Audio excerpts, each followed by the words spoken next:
Hi, everyone. This is the Myers fan, and I'm here with a very special guest. We have with us the writer and director of Friday the 13th, Part 6, Mr. Tom McLoughlin. Tom, how are you? I'm great. How you guys doing? Oh, man, we're good. I absolutely love the film. As I, Thank you. before we recorded, I watched it last night. I thought it was great, very fun. It reminded me of what it was like to be a kid again, and I actually snuck and watched your movie as a child when I wasn't even supposed to do it. So, Yeah, it's amazing how each generation sort of discovers it as the years gone on, and it just always amazes me that people still remain very excited by it, which is wonderful. I'm very honored. yeah, I remember when it aired the first time I saw it. It aired in 1995 on ABC. I thought it was great when I saw it as a kid. My cousin didn't let me finish watching it, and I'm always going to resent him for not letting me finish Jason Lives. I thought it was great. Thanks. I guess my first question would be, how did Friday 6 come about? Like, tell us, how did this whole thing come into existence? Well, basically, I had done a low budget horror film called One Dark Night, which was kind of my homage to the Hammer horror movies, the Gothic horror movies, the Edgar Allan Poe movies from Roger Corman, and something that was kind of based on an experience that I had in the catacombs in Paris of feeling for the first time like a supernatural fear of walking through nothing but, bones and skulls. And I kind of translated that into the idea of somebody having to spend the night in a mausoleum, and which obviously, houses all these, rotting corpses and stuff, and decided to try to put together a story, that would allow that, to be part of the storyline. And Frank Mancuso Jr., who was kind of in charge of all of the Friday the 13th films at Paramount, saw the movie and contacted me and wanted to see if I'd be interested in doing a Friday. And I said, well, to be honest with you, I'd only seen the first one and I'd not seen all the other ones. So he arranged a screening. So I watched all of them back to back up through five and tried to figure out, okay, what could I do that would be different? And they were also very concerned that they lost a lot of their audience because people were upset in part five that it wasn't actually Jason, but someone else impersonating Jason. And then they thought maybe at the end, Tommy was going to end up being Jason and it wasn't going to be Jason in the next one. So the big marching orders for me were from Frank: bring back Jason. I don't care how you got to do it, get him back. So, I gave it a lot of thought. I decided that I wanted to have a sense of humor with the whole thing, being, that it was part six and there'd been so many different slasher movies done. So I approached it with that, as well as trying to add some elements that had never been in one of those before, the real children in the camp, underwater fight with Jason and Tommy, car chase. I mean, a lot of just different things to try to keep it, an entertaining film as well as a scare film. And I had no idea how the fans were going to react to, my having a sense of humor with it. But, much to my surprise, as the years have gone on, it's become, one of the favorites and kind of has lasted, what is it now, 33 years of people Yeah, still enjoying it. So I'm very honored. I absolutely loved it. I was asking myself when I saw it the first time, though, I was like, why does it seem like it's taking so long for it to turn into Saturday the 14th? And then I remembered it's because you sort of uh, turned it into nighttime very quickly. Like, you didn't waste a lot of time with that. You had No, a little bit of daytime, and then you were like, all right, let's get to the action. yeah. Was that a deliberate thing, or? Yeah, I mean, there's the old rule that things are far more scary at night. Obviously, when you're lighting them, and what you don't see in the dark is frightening. So there was very little day that I did in that. just kind of the one area with the paintball guys, and then and Jason killing there, and then getting the utility belt with all the weapons. So he was ready for a series of different types of kills rather than just with the machete. And then to me it's like, yeah, well, get it dark and get it scary as quick as possible. So that was kind of. I picked up on that, and I thought, now that I think about it, I understand why you did that. I thought, great job. This is just fun. We've only been on for a few minutes, and already I'm enjoying you, and I want to thank you so much for being here today. Oh, my pleasure. Thank you. You seem like an absolutely wonderful guy. I'm just in awe right now. What made you choose to do this film? Is there anything specific? I really love horror. I grew up just loving the universal monsters. Frankenstein, Dracula, the Wolfman. I watched those things every time they were on TV. I always loved the idea of creating a monster of some sort. And I sort of looked at Jason. What I was going to do was that he was kind of going out of the realm of being just a kid who's grown up and is pissed off that his mother was killed, into something that was much more of a monster type figure that was unstoppable, that was obviously brought back to life in a very fantasy horror device of the electricity, the lightning bolt.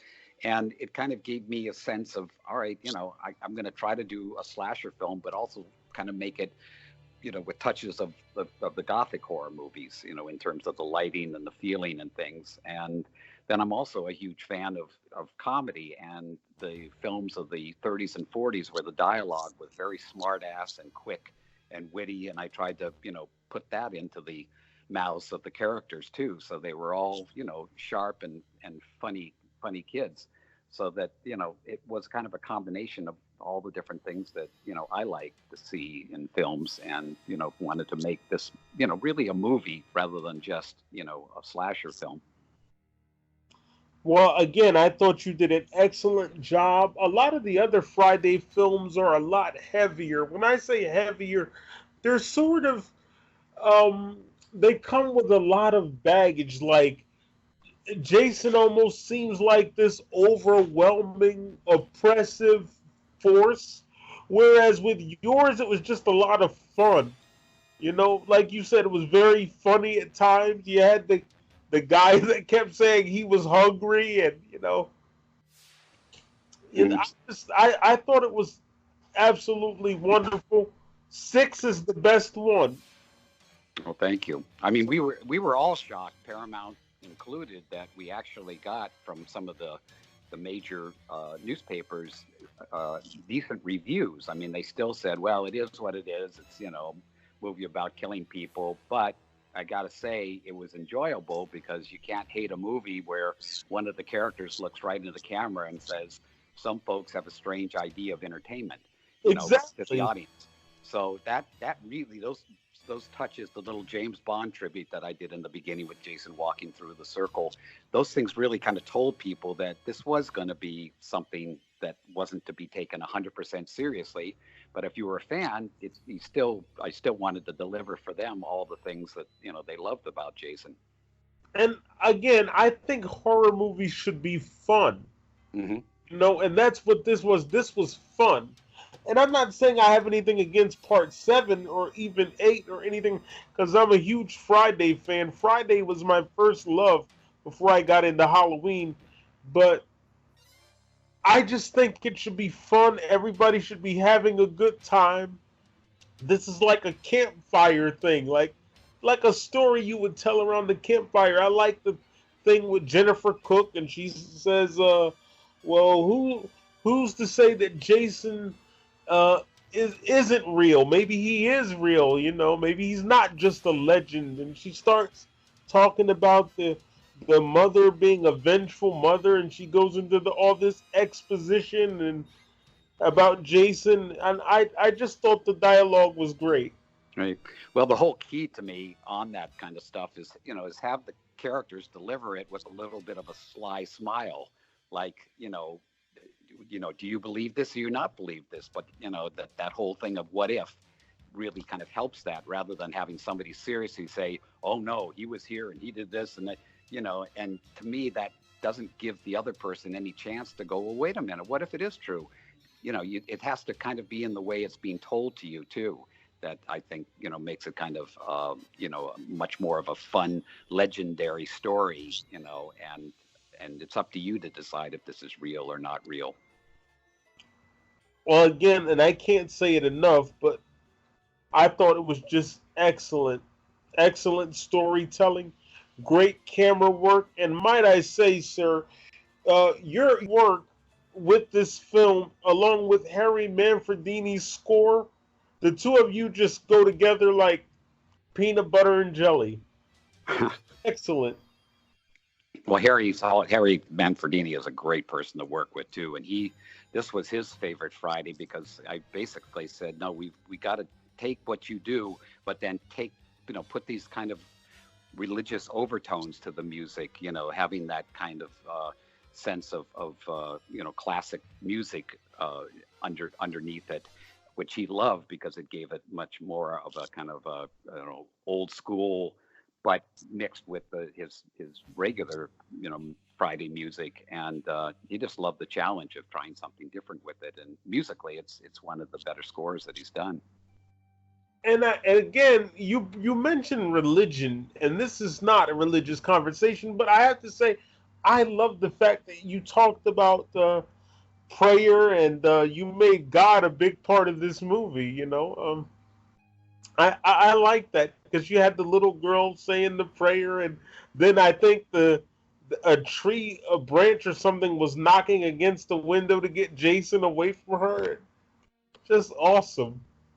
Yeah, I kind of took some chances with some of that, because it's always hard to have people feel like they're not being preached to, but at the same time, when you run it through a child and you have those things.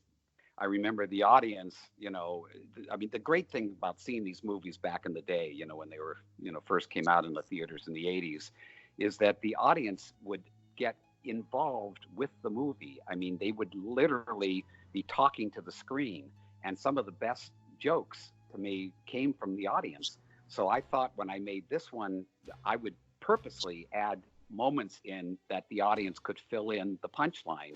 And like a perfect example was when the Elizabeth character is killed by the spear through her head, and she's underwater, and then you see her hand open up with the money and the credit cards that she had offered Jason to not kill her.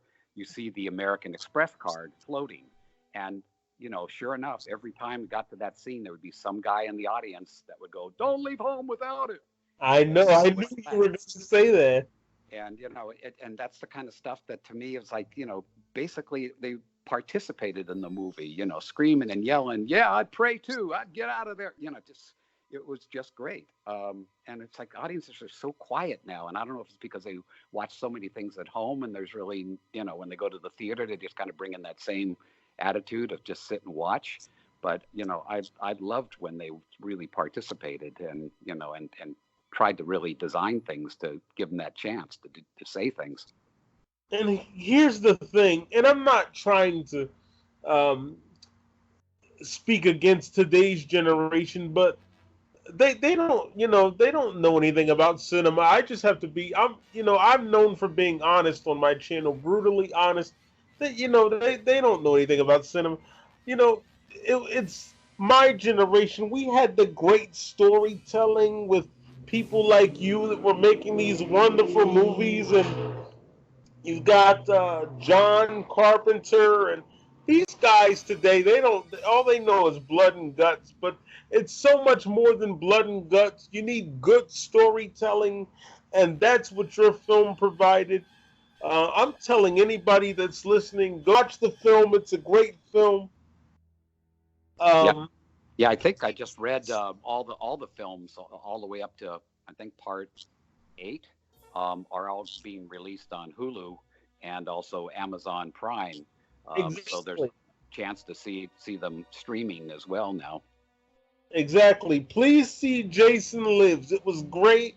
It had the whole camp experience, When I went to camp in 1999, one of the first things that the camp director said to me when I got there, you want to know what he said to me, sir? He said, What? Don't start that Jason stuff. That, that's because of your film." Oh, that's funny. He told me Yeah. right away, "Don't start that, Jason." He knew I was gonna go there. Well, we all owe a huge debt of gratitude to John Carpenter. I mean, Halloween is a classic film, and and being very fortunate too to see that first day in the theater with an audience that had no idea what they were going to see was an incredible experience. And I mean, I went back the next night. I don't know how many times I've seen it. I mean, that and The Exorcist are the two movies that probably had the biggest impact on me, saying here's what you can do to an audience if you do it correctly, if you use suspense, if you know, create characters that you like, and you know, they're not annoying. And you know, all the rules for the slasher thing, to me, you know, he established because he was doing a very classic piece of cinema, and his use of restraint made us work all the more. And the truth is, you know, good films happen in your head, not necessarily what you're seeing on screen, but what they, you know, kick your imagination into. And that's what I think John did so incredibly well with the first Halloween. Yeah, it was a great film. Is there anything specific that helped you make your casting decisions? And if so, what was it? I was looking for, obviously, you know, good actors, you know, that had either some kind of experience or came in and they just had a quality that I immediately liked them. There was something that it's like, yeah, I want to spend some time with them, you know, in these scenes and stuff. So, you know, certain people, you know, like Tom Matthews, you know, because we had to replace, you know, the John Shepard who had done Tommy and the other one, because apparently he didn't want to do this, or he wanted more money than Paramount wanted to pay him, or whatever the reasons were. I never actually knew. But you know, when Tom came in, there was just again this sort of, he was to me a great hero type. You know, there was something sort of, you know, macho without selling macho. There was something that was kind of, there was a sweetness about him. There was, you know, you know, when he read, it was like, you know, he had the right quality of a guy that knew he screwed up, and that he's got to, you know, put Jason down before, you know, he's responsible for any more killing. And, you know, all those things just sort of went, you know, he's the guy. And the same thing, you know, with Jennifer Cook, you know, her quality was just perfect as Oh, a, she was great. She yeah. was absolutely. I would love to get her on here. She was great. I wonder how I would get in touch with her, but she was absolutely wonderful as Megan. I thought she was just so pretty and everything. I had a little crush on her. Don't tell her Yeah. I said that. Okay. Yeah, I think a lot of guys did it. Yeah, she's one of those girls that you would love to go out on a date with, because she just Oh seems like yeah, you definitely. If given the chance, would you do another film? If so, what would it be about? Would you do another Friday? Do you think? Well, interestingly enough, I have just written a brand new Friday the 13th, called Jason Never Dies. And it has Yes. taken me 33 years to finally come up with something that I felt would be something different that hasn't been done yet, and still kind of have the same elements of a slight sense of humor, and yet, you know, a Jason that is, you know, very much in the vein of what I did on the first one, but you know, the kills, the storyline, everything else is different, and yet it's still, you know, in the forest. It still has all the, you know, the basic structural things. But you know, the irony is, you know, when I finally get this thing done and want to send it out, everything's at a complete standstill, because Sean Cunningham, who created the series, and Victor Miller, who wrote the first script, are in a huge lawsuit over who actually owns the rights. So New Line and Warner Brothers, who currently have, you know, the distribution of the films, they can't do anything. They can't look at scripts. They can't do anything until this lawsuit is settled, and no one knows if it's going to go on for months or years.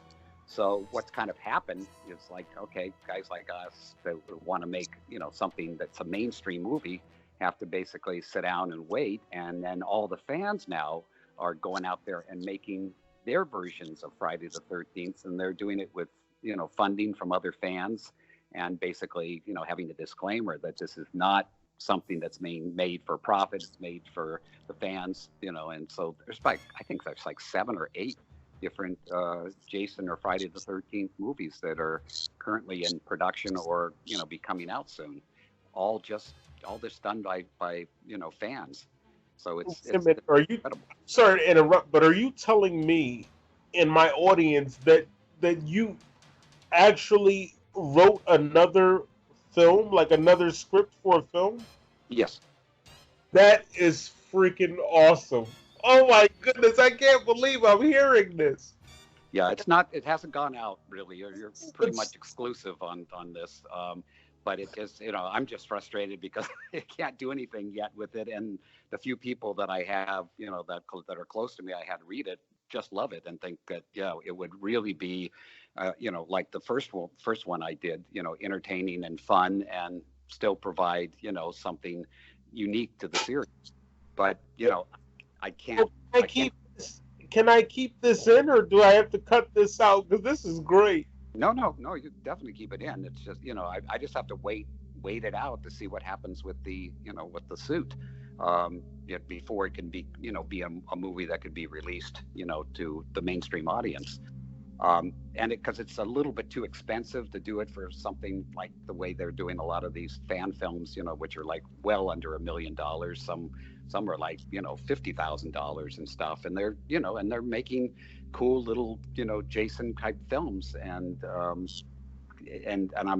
sure, they'll get a lot of notoriety for that. But I'm kind of in that school of, I really want to do, what basically would be part 13 and make it, an event, because I think these things, they've got to be more than just a movie. They've got to somehow be an event for the audience that loves horror. Is it within the canon? Like, is it within the storyline of all the others, or have you rebooted it like the other writers have done? I did a little bit because I realized it was okay to do what the recent Halloween did. I basically picked up mine, the current one I wrote, from 13 years after mine in '86. So the storyline actually takes place in 1998. So I can still have it feel like it has a bit of the 80s and early 90s in costumes and feeling and stuff. And I've also made it so that for the characters, they've never heard of this Jason before. So it's all kind of new to them. We're the ones that are going, oh my God, and there isn't any of the stuff that I did in Jason Lives where they were aware. This is a little bit different in that way. I have to say right now, sir, I'm glad we're friends on Facebook. I know that. This is literally one of the greatest pieces of news that I've heard in a long time. Oh, thank you. I think, as I said, it's something I was very excited about, feeling that fans, I've been badgered for literally decades. When are you going to do another? I said, as soon as I come up with an idea that I think is worth doing, as soon as I can figure out a Friday the 13th that I'd want to see. And once I found all the elements that, came together, then I went, okay, I'm going to finally write this thing. But as I said, my timing wasn't so good with the lawsuit going on, so I just have to wait it out. I watched you, I think it was either in one of those little mini featurettes on the DVD, or it was commentary or something. But one of the things I love about you is your take on morality. I love that because you referred to Jason as evil, and you said that there's something evil in the air, and you said it was almost like the one counselor, what's her name? The one, what's her name? Paula, I think her name is, in part 6. Yeah. And you said it's almost like there was something evil in the air. And, I thought you were great. I don't mean to praise you too much, but you're just great with part 6. I love it. I'm very taken aback. Thank you. I really appreciate all this. I never really hear a lot of writers and directors get into spirituality or religion, and for you to call Jason evil, which is what he is, you know, and then you had the little girl praying. I just thought those were two good elements, you know. Yeah. One trying to cancel out the other one, you know. Yep. So, But those elements are even larger in this new one that I've written, which as I think people will find it very unique, kind of what I did off of my previous one going into this. But it definitely has a lot of that sense of, do you believe or do you not believe? And yeah, Jason as an unstoppable evil presence is there right from the beginning of the film, the way he's resurrected again.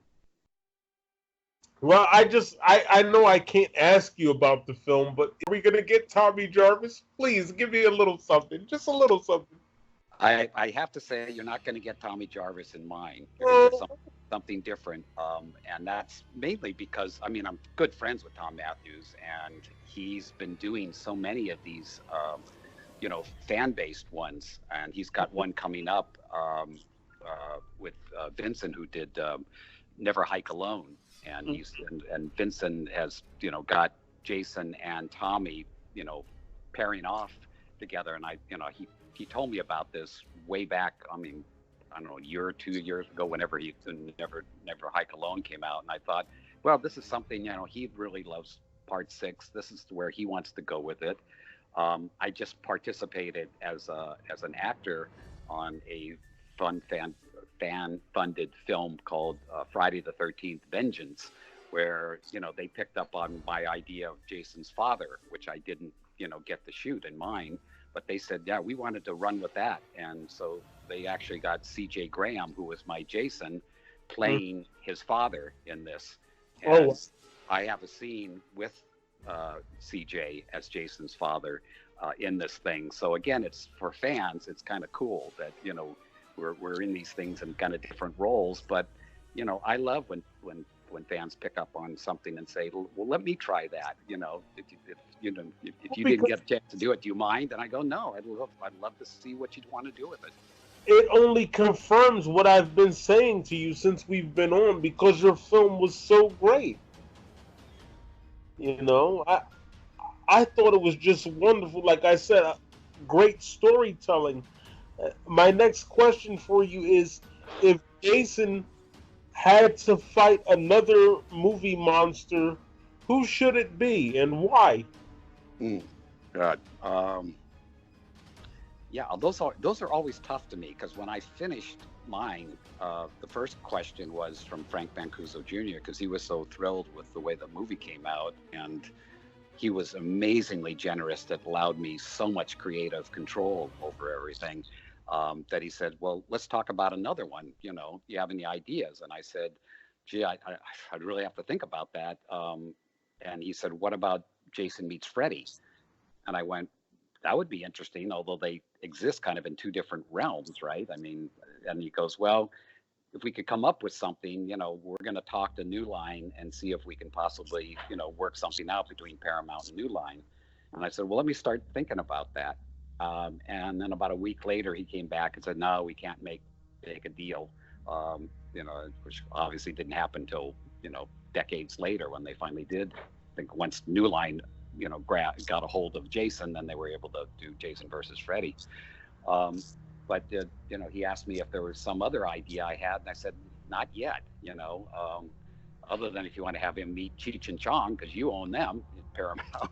And he goes, no, I don't think that's going to work. And I go, all right, well, let's keep thinking about it. But as I said, it's taken me this long to finally come up with something that I feel is different from the last one I did, but still, something that I think people who love the franchise will enjoy. Well, I certainly hope you get to make it. I'll be rooting for you. Thank you. You're welcome. Was there any real life terror on the set? Did something dangerous happen, or? We were pretty careful. I guess the two stories that somehow always emerge are the one where we had the scene where um, the Lisbeth character in the Volkswagen, my ex-wife Nancy, was being pinned down underwater, because we had no stunt doubles. Everybody did their own stunts. Um, was pinned down under there, and she had a respirator that wasn't working correctly. So she was having all that red mud kind of going down her throat, and was a real trooper and just stayed down there. So we got the shot, and then came up very out of breath. So that but we had no idea until after she came up. The other thing that happened also to her was when the Jason tries to spear her in the car, and we've only had one windshield to do this in one, and CJ was a ex-Marine. He really didn't have a lot of film or performing experience at all, and so the idea was he was supposed to stab her where she was sitting in the driver's seat, and as he starts to do that, she slides to the passenger side, and then the spear would go in on the driver's side. Well, being an ex-Marine, he saw the target moving, and he just naturally went with her and ended up slamming that into the passenger seat, just like maybe an inch above her shoulder. And she was fine, but that could have been a very bad accident. But then the other thing was the motorhome crash. We had a guy that was a stuntman from down there. We really didn't know if he could really do what he said he could do with sending that thing into the air. And we built all the ramps and put about 8 cameras on it. And it was the last shot of the whole shoot that we were doing. And the sun was, very close to coming up. And, I was literally down on my knees when they did that thing, that praying that nothing bad happens to this guy. And because it was a dangerous stunt, that whole thing could have collapsed in on him. Nobody had done something like that before, but it all worked out great, and we got that, and we got the shot of Jason standing like the hero on top of the fiery motorhome, which again was a kind of an iconic shot that I wanted to get in there, looking like the caveman having destroyed the dinosaur standing atop it, like the hero.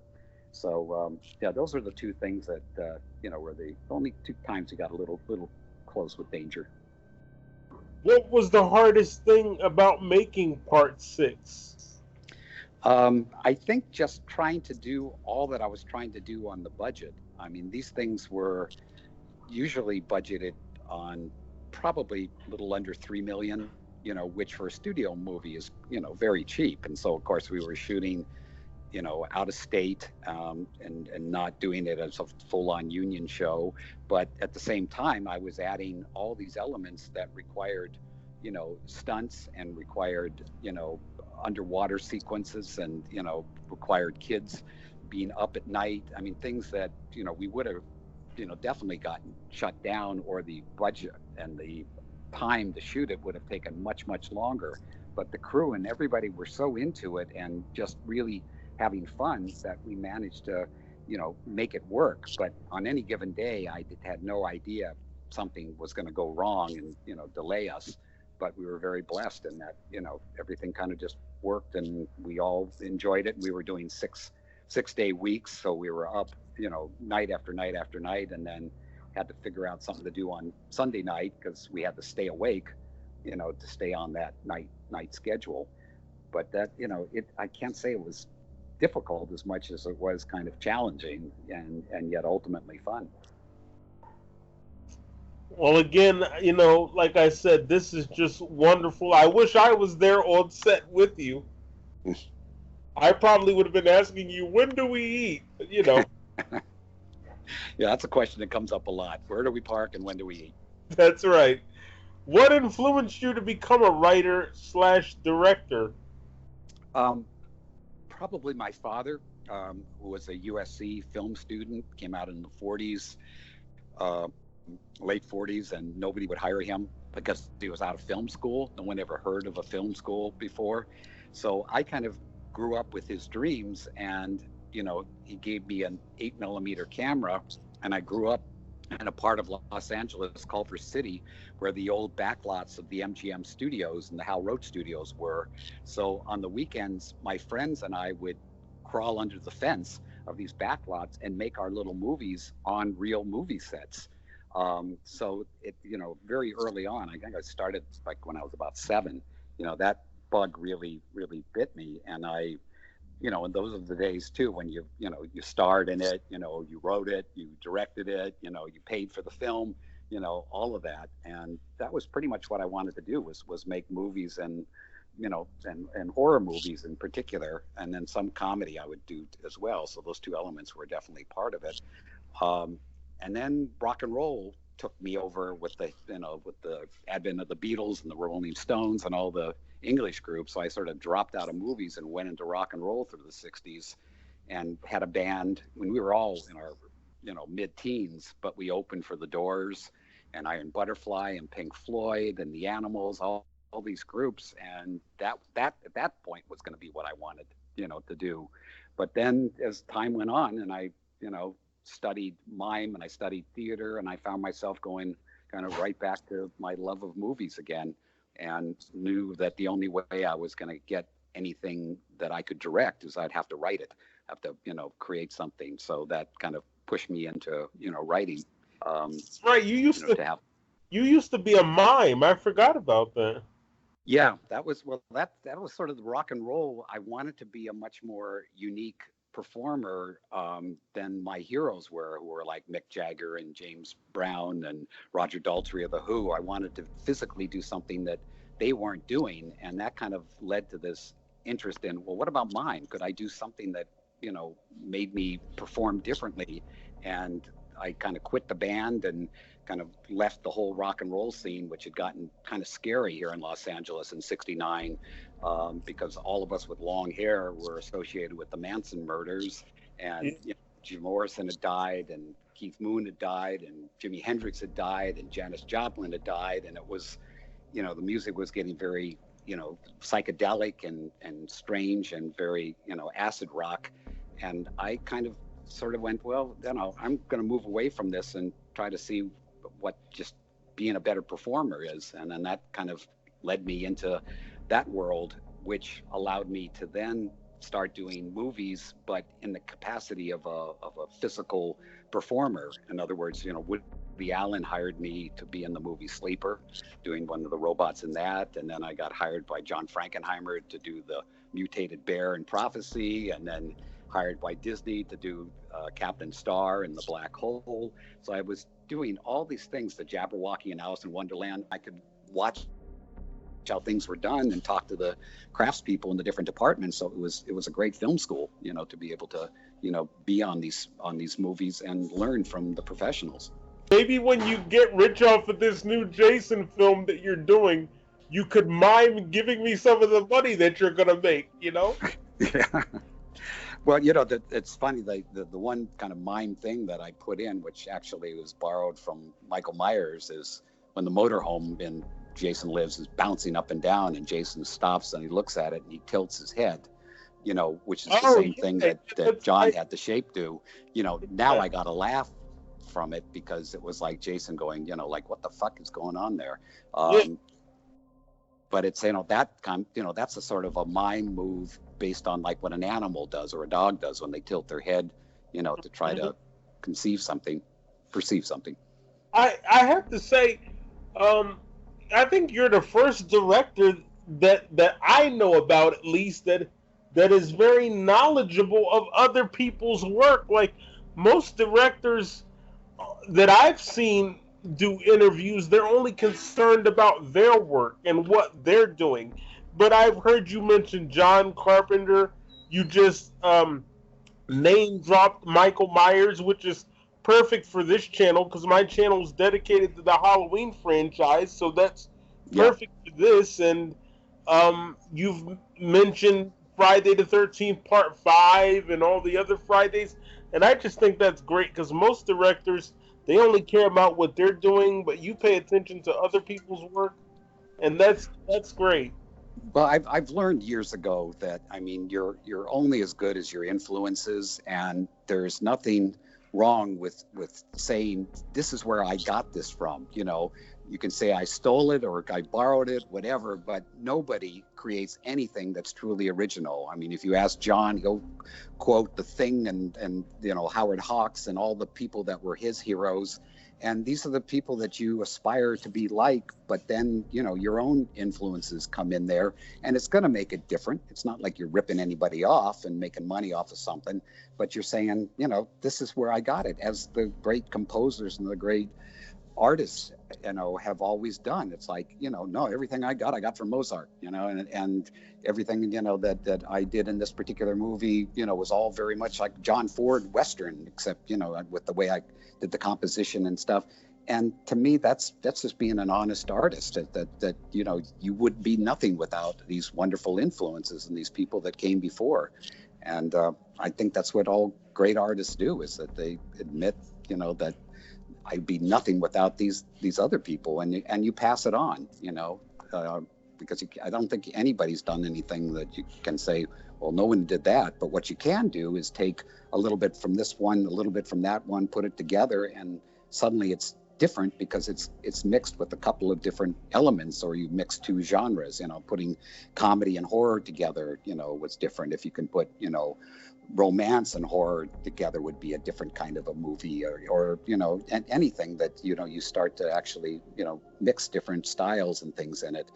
When I was doing TV movies, I looked at them as like, okay, if I was Martin Scorsese, how would I approach this particular movie? So, you know, the camera moves and everything were not like typical TV movies. I tried to make them much more cinematic and more dynamic. And Martin Scorsese is the first guy that'll tell you everybody that, you know, he was influenced by, and makes a real point that, you know, you can't really be a filmmaker without, you know, paying respect to all the people that came before that influenced you. Yeah, well, like I said, this has been an absolute pleasure. I'm really enjoying this, and I cannot wait to share it with my audience. You know, I have to say, if you don't mind, could you please give a special shout out to a friend of mine? She's been begging me to have you on. Her name is Danielle. She absolutely loves this particular film, Part Six. So if you could just say hi to her, she'll be listening to this. It'll be my pleasure. Daniel, how are you? I hope we actually meet someday. And I'm honored that you love the movie. I really, really appreciate that. She loves this, and she's been saying, "You got to get Tom McLoughlin. You got to get him. Ask him to come on," because I've had so many other horror celebrities on here, and she's been asking for you for almost a year now. So Oh, God bless her. she's gonna love this. What was your favorite scene from Part Six? Oh, God, that's like asking who's your favorite child. Because every one of them had some element that, you know, obviously I wanted to have in the film. I don't know. I guess if I had to have, you know, a gun put to my head and say, you know, what would it be? I think the whole section where Tony Goldwyn and you know, Nancy McLaughlin are in the Volkswagen, and you meet them and you see them, you know, you know, trying to find the camp, and they're lost, and you know something's going to happen, but you don't know what it is, and they're kind of riffing back and forth. And she says the thing about, you know, any weirdo wearing a mask is never friendly, when they're stopped by Jason and he's standing there, and you know, and then obviously it, you know, resolves with Tony going out and confronting him and shooting at him and getting killed, and then, you know, and then the Elizabeth character also trying to, you know, pay him off, you know, don't kill me here. You can have my money, you can have everything. And he still does. And then it ends on this little dark comic note with the American Express card. So it sort of exists as one whole, like a short film that introduces the characters, brings in the villain, and then has this, you know, dark yet somewhat funny outcome. So it's like a complete little piece all on its own. You're right. You know, it almost could be a commercial. You know, if you really think about it, you know, you could endorse the card right there with Jason. Mm-hmm. So I mean, you know, that always kind of has stood out as, you know, as a thing. But there's just so many different moments that, you know, I give it to the actors, you know, just the way they perform things that would crack me up. The Tom Fridley character doing court, you know, explaining to the boys how to do, you know, Boy Scouting, and, you know, which I just thought, you know, he did a very funny job, because that was all, you know, improvised.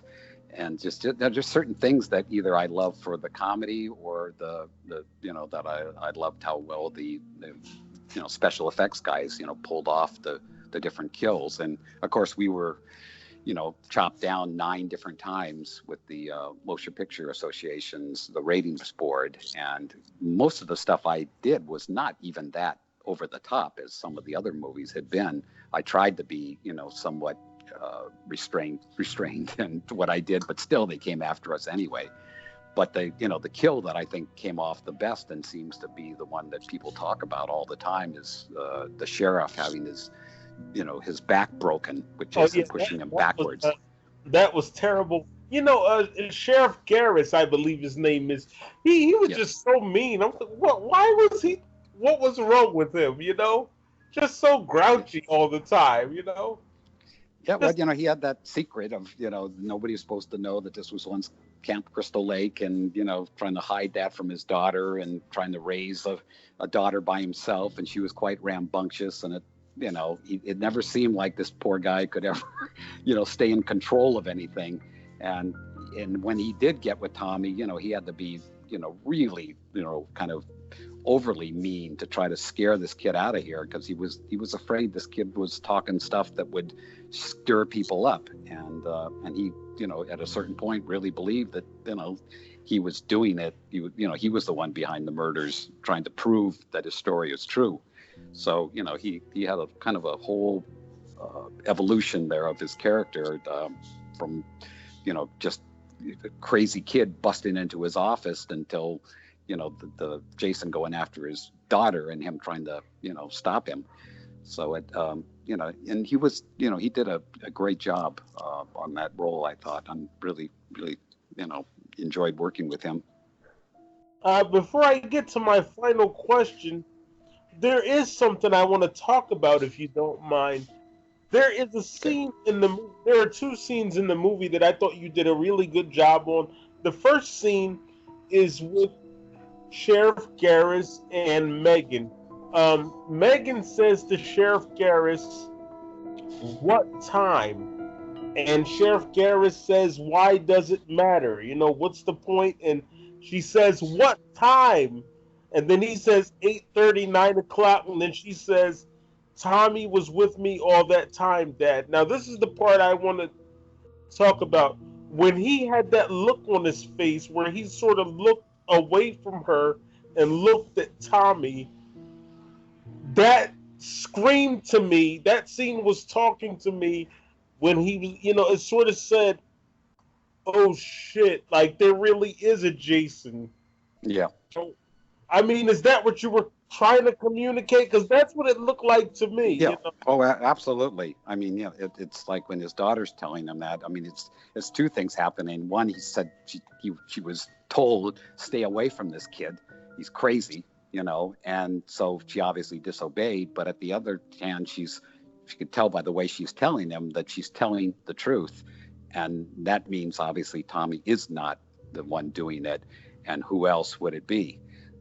And so, there was both of those things going on, for the actor to make that moment work. And still, even though knowing that, he still took the, keep an eye on this punk and make sure my daughter doesn't go anywhere. It's like he couldn't really deal with it at that moment. He still had to go out and see for himself.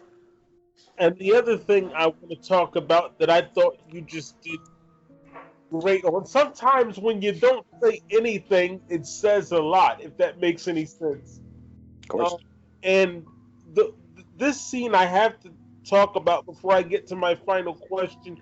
The scene where Megan, without saying anything, she decides, okay, it's time to go get Jason. We've got to stop him. And I'm talking about the scene where she pretends like she's drawing something. That's her way of saying, okay, it's time for you to get out of there. We've got to go stop this guy before he kills more people. Again, is that what you were going for? Yeah, it was, she was pretending like she was drawing, but at the same time, she was writing a note to him about, come over. I can't remember exactly what she had on there, because you don't really see it on screen. You just see that there's something that she had written there. But it's, she has her little plan to, come over there and have him, kiss her. And so that would cause Rick, the deputy, to come over, and then she could grab the gun and take over. So Tommy was like, no, we're not doing that. He mouthed silently, and she's going, yeah, we are. And then he goes ahead and goes along with her little plot, which worked.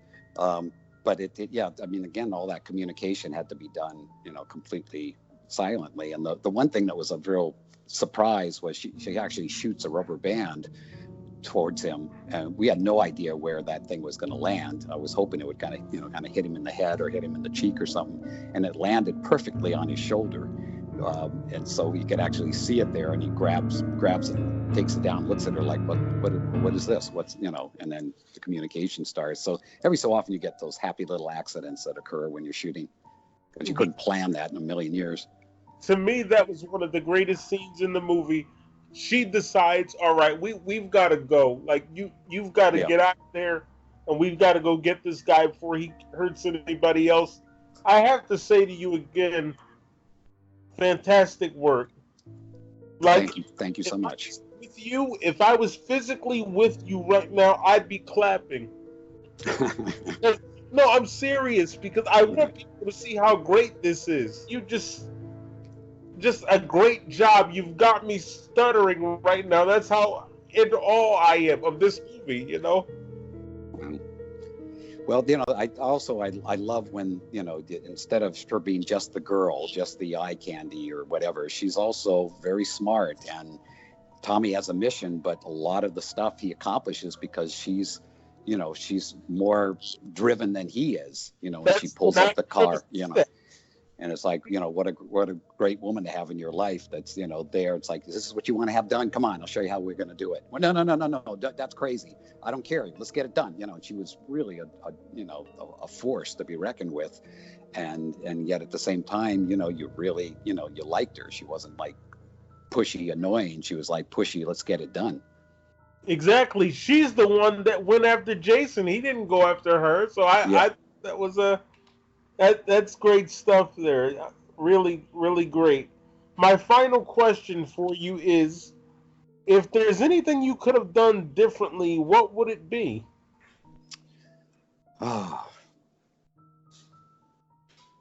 There's like small things where certain shots I had planned that were going to require a crane, that would rise up, and certain things that I wanted to do visually that was taken away on the day because the production manager was trying to save money.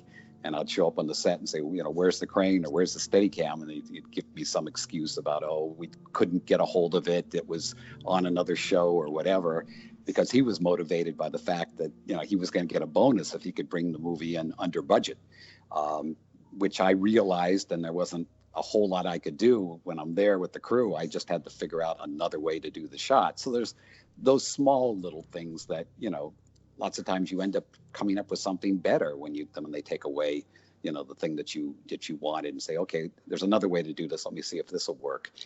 The other thing was the thing of, Jason's father. I would have loved to have been able to have done that scene and not worry about the fact that, the audience would go, oh no, is part 7 going to be about Jason's father and not about Jason? I would have loved to just have it there and then still go and show Jason underwater with his eye open staring at us, so you knew Jason was there, but is his father going to be responsible for bringing him back or whatever, just to be able to have concluded that idea that I thought was sort of cool of who is the real father of Jason. And I've kind of created some more mythology on that if any of the fans know about the Friday the 13th, the game, there are Pamela Voorhees tapes on the game that you can find as you play the game. And I give a whole I wrote this whole thing of a backstory for who really is Jason's father and what happened that day with Pamela after, while the police were looking for his body in the lake. So, I do have this other kind of aspect that I wanted to try to have done, but, it wasn't meant to be. And, they're going to be doing it in other ways with the fan base film. So, I'll be happy to see what they do with it. Well, before I go, what is your take on Jason Voorhees? Like, did he die? back in 1957? Or, I mean, how do you feel that that occurred? Did he die and come back, or did he just go unconscious and maybe come out of the lake later on? What's your take on that? Well, the big problem is what happened from the end of part one, where he was obviously a boy coming up and pulling her down, or did she dream that, or what? What you want to believe on that. And then, of course, the next version, he's fully grown and Yeah, out there, with the Elephant Man bag over his head, and was this I guess still somehow both deformed and deranged, yeah, guy, but he still kind of was a guy. I didn't really see him with any kind of supernatural aspect to him. But that jump in time is really kind of hard to explain, other than to come up with everybody kind of comes up with their own version of it. So there's certain things that when you see movies that were meant to be just sort of kind of standalone things, that they weren't really worried about too much of a mythology yet, that when I watched all of them together, I kind of just went back to the idea that he was this boy, and then he came out, he was out there, and he grew up in the woods and so on. But I don't go into too much detail about it, because somebody's going to, have a conflicting version of that, and it doesn't really matter at the end of the day. I just wanted to get him to the point where, okay, now he's unstoppable. Now, whatever you want to say about him, I don't know how you're going to kill him. He's never going to die. He's just going to be just like evil is in the world. It's like it's there, and you can choose, to confront it, or you can choose to run from it. But one way or the other, it's there. definitely. And Mr. McLoughlin, I want to thank you so much for being on my channel today.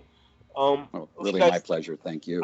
I absolutely loved the film. I saw it back in 1995 for the first time on ABC. It came on at 12 o'clock in the morning, and I watched most of it, but my cousin, who was babysitting me at the time, he wouldn't let me finish it, and I had a lot of resentment towards him over the years for not letting me finish Friday 6. Well, you know what? Not only did I get to finish it, but I got to talk to the guy that made Friday 6. So you know what? That's directed at him. That's what he gets. I get my revenge. Maybe he's trying to protect you. Maybe he was, but I ended up getting my revenge because... All right, guys. Well, you heard it here. This was the Michael Myers Fanatic with writer-director Tom McLoughlin. It was great speaking with him on this film. As you heard me constantly say throughout the interview, my cousin Dennis never did let me finish watching it that particular night, but I got to meet him and talk about it, and I eventually got to see the film anyway. So, in your face, Dennis, in your face. You won't let an 8-year-old kid watch a horror movie? What a jabroni. Well, bye guys. I hope you enjoyed the interview. I'm the Michael Myers Fanatic, and I approve this message.